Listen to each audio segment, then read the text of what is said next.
Recreational marijuana will soon be sold at qualifying dispensaries. Now, lawmakers, they want to work to figure out how to crack down on people driving high. Well, House Bill 230 is an effort to do just that. The bill would allow law enforcement officers to perform new fast result drug tests in the field, among other things. News 5's Bryn Caswell joins us live to explain the bill and if law enforcement thinks that it's going to help. Good morning, Bryn. Good morning. Lawmakers reiterate it is illegal to drink and drive under the influence of any drugs, including marijuana. Since issue 2 passed, legislators at the State House have been working to set guardrails for when those 21 and up can buy weed, consume it, and possibly get behind the wheel.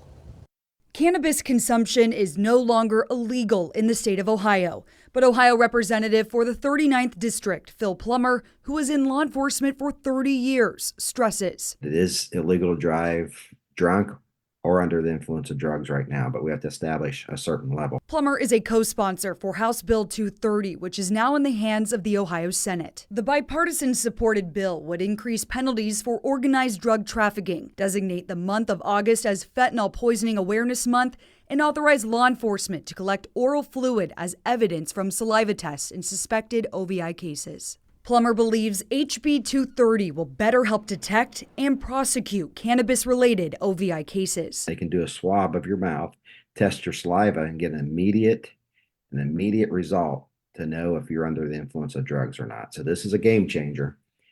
It's no longer having to take blood or urine and take it to the crime lab and wait on months for the results. This is an immediate test. Plummer believes county sheriff's departments and police agencies are the grassroots effort to get impaired drivers off roadways. Cuyahoga County Sheriff Harold Pertel says having saliva testing technology would be a game changer for the department. It certainly sounds like something that could expedite. There's a couple of things. One, it would clarify things early on, so it would expedite the investigative process. It would save time on the side of the highway, which is imperative for safety, and it would allow us to pick the right course of action.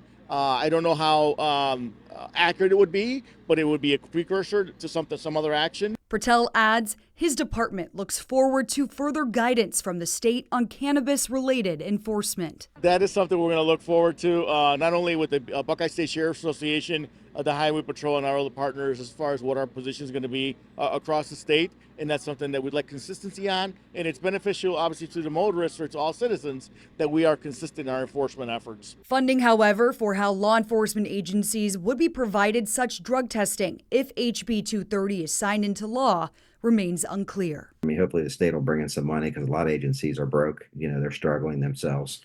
The state has quite a bit of money right now. So hopefully we can maybe fund the upfront cost with agencies budgeting it for the future.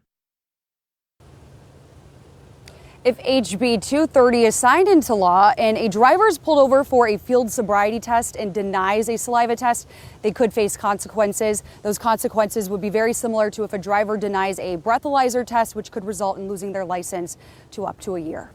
And Bryn, you mentioned that this bill has bipartisan support, so is anybody against it? Yes, Mike. So Democratic State Rep Juanita Brent from the Cleveland area here, she is speaking out about it.